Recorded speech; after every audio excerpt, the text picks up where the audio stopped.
తాకట్లో ఉన్న మీ బంగారాన్ని విడిపించి ఆ రోజు ఆన్లైన్ రేటుకి కొంటాం. Sharma gold company.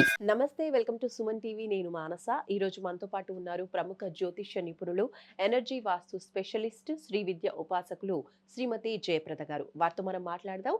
అలాగే ఈ నెలంతా కూడా మే నెలలో ద్వాదశ రాశుల వారి రాశి ఫలాలు ఏ విధంగా ఉన్నాయనేది తెలుసుకుందాం. అమ్మ నమస్తే. అమ్మ నమస్తే అమ్మ, శ్రీమాత్రే నమః. అమ్మ, ఈ నెలంతా కూడా ద్వాదశ రాశుల వారి రాశి ఫలితాలు ముందుగా మేము మీ నుంచి తెలుసుకోవాలనుకుంటున్నాము. తప్పకుండా నాన్న. అయితే మే నెలలో మనకి జరిగే రాశి ఫలాలన్నీ కూడా ఎలా ఉంటాయంటే కాస్త అందరికీ స్తంభన అనేది జరుగుతుంది. అంటే ఒక్కొక్క రాశికి ఒక్కొక్క ప్రభావం. కొంతమందికి అనారోగ్య సమస్య, కొంతమందికి ఆరోగ్య సమస్యలు, కొంతమందికి ఏమో ఆర్థికపరమైన సమస్యలు, కొంతమందికి కుటుంబంలో కాస్త కలహాలు, చిన్న చిన్న మనస్పర్ధలు ఇవే జరిగే అవకాశాలు ఎక్కువగా ఉన్నాయి. ఎందుకంటే ఈ ప్రభావం ఒక మాస ఫలితాలు మే నెలలో జరిగేవి మాత్రమే కాదు. ఈ షష్టగ్రహ కూటమి ఏదైతే జరిగిందో మనకి దాని ఒక ప్రభావం మనకి ఒక 50-55 రోజుల దాకా ఉంటుంది. సో మనకి మననే జరిగింది కనుక షష్టగ్రహ కూటమి అనేది మనకు ఉంది కనుక ఖచ్చితంగా ఇది మే ఎండింగ్ వరకు ఈ మాసం అంతా కూడా కాస్తంత కొంత కష్టకాలమే కనిపిస్తుంది. అయితే ఒక్కొక్క రాశి వాళ్ళకి ప్రభావం అనేది ఎలా ఉంటుందనేది మనం వివరంగా తెలుసుకుందాం. అయితే ముందుగా మనం ఏంటంటే మీనరాశిలో 4 గ్రహాలు ఏవైతే ఇక్కడ ఉన్నాయో, బుధుడు, శుక్రుడు, రాహువు, శనేశ్వరుడు ఏదైతే కలుసున్నారో ఈ కలయిక 4 గ్రహాల కలయిక అనేది కాస్తంత కష్టమైన పరిస్థితి తీసుకొస్తాయి ఎవరికైనా.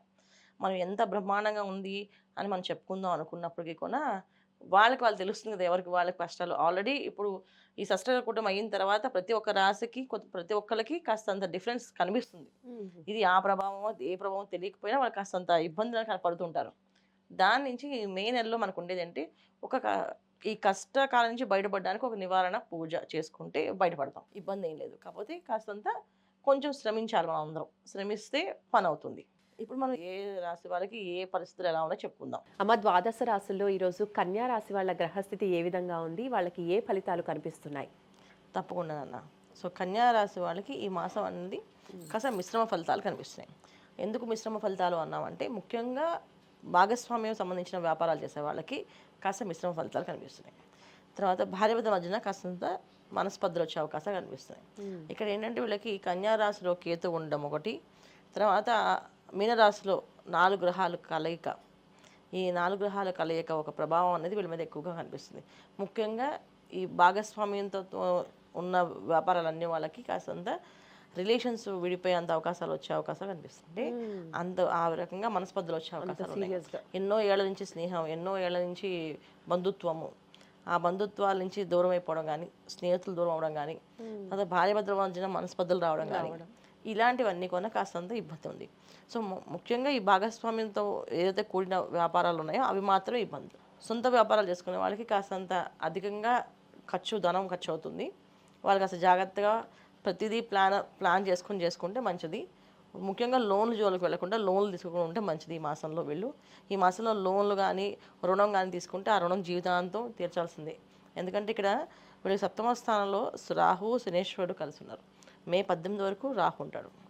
అందువల్ల కాస్తంత ఇక ఒక విధంగా ఇక్కడ కేతువు రాహు ఉంటేనే ఒక రకంగా వీళ్ళకి ఆ తీరని రుణం ఏదైనా ఒక రూపాయి తీస్తే ఆ రూపాయి ఎప్పటికీ తీర్చారు.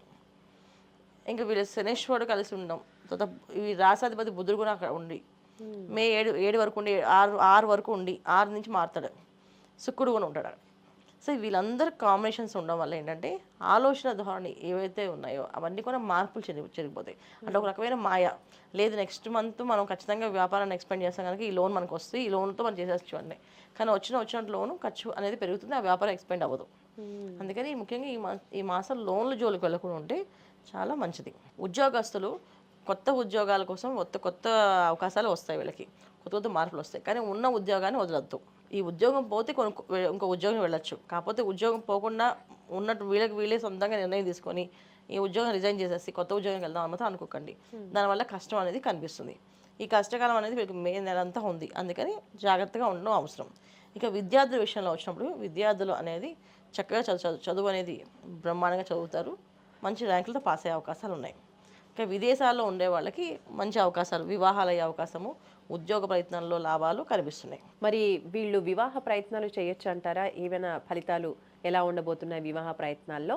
అలాగే కొత్త వ్యాపారాలు చేయాలి అనుకున్న వాళ్ళు కూడా చేయొచ్చా? కొత్త వ్యాపారాలు చేయాలనుకునే వాళ్ళు ప్రారంభం చేయొచ్చు. ఎందుకంటే వైశాఖ మాసంలో వీళ్ళకి మే నెలలో గురువు 15 వరకు ఉంటాడు. తర్వాత మారుతారు. సో అందువల్ల ఏంటంటే కాస్త మంచి ఫలితాలే కనిపిస్తాయి. ప్రారంభానికి ఏదైనా సరే ముహూర్తం గురువు బాగుండాలి. సో గురువు బాగుండే కనుక వీళ్ళు వ్యాపారం ప్రారంభం చేస్తే అది మంచి ఫలితాలు, శుభ ఫలితాలే కనిపిస్తాయి. దినదిన అభివృద్ధి అయ్యే అవకాశాలు ఎక్కువగా కనిపిస్తాయి అన్నమాట. అది కొత్త వ్యాపారం మొదలు పెట్టచ్చు. ఇక వివాహ విషయాల్లో మాత్రం కాస్తంత ఆలోచించి వివాహ నిర్ణయం తీసుకోవాలి. ఎందుకంటే వివాహ విషయంలో జాతకాలు 1-10 సార్లు పరిశీలన చేసుకొని ఇది మనకి మంచిది, ఖచ్చితంగా బాగుంటుంది అనుకుంటేనే ముందుకు అడిగేయాలి. ఎందుకంటే జీవిత భాగస్వామి మధ్యలో మనస్పర్ధలు వస్తాయని చెప్పి అనుకున్నాం. అలాగే చేసుకునే అమ్మాయి విషయంలో కానీ చేసుకునే అబ్బాయి విషయంలో కానీ చూసుకున్నప్పుడు అన్ని బాగున్నాయి అనుకుని వివాహం అయిన తర్వాత నా ఆలోచనకి ఈ అమ్మాయి భిన్నంగా ఉంది అనిపించిన అప్పుడు వాళ్ళిద్దరు మనస్పర్ధలు ఎక్కువగా పెరిగే అవకాశం ఉంది. అలాగే అబ్బాయి అనుకున్న అమ్మాయి అనుకున్న ఇద్దరికి మనస్పర్ధలు వచ్చే అవకాశం ఉంది. సో వివాహ ప్రయత్నాల్లో మాత్రం చేసేవాళ్ళు ఖచ్చితంగా ఒక జ్యోతిష 2-3 జ్యోతిషులతో చూపించుకోండి, చేసుకోండి. ఇది మన గోచార ఫలితాలు. ఈ గోచార ఫలితాలు ఎప్పుడు కూడా ఏంటంటే మన జాతకానికి ప్లస్ గోచార ఫలితాలు 2 ఈక్వల్గా ఉన్నట్లు చూసుకొని, ఒకవేళ ఈక్వల్ దశలు నడుస్తున్నప్పుడు కష్టం ఎక్కువగా ఉంటుంది. లేదు మన దశ మంచిగా బాగుంది, ఈ దశలో ఇలా ఇబ్బంది ఉందంటే అప్పుడు కాస్త తక్కువ ఉంటాయి ఫలితాలు. లేదు మన జాతకం అస్సలు బాలేదు, ఇది కాస్త ఏం చేస్తుందంటే ఇంకా బాధింపబడుతుంది. ఇలాగ మనం ఖచ్చితంగా మన జాతకాల్లో మనం చూసుకుంటూ ముందుకెళ్తే మంచి ఫలితాలు.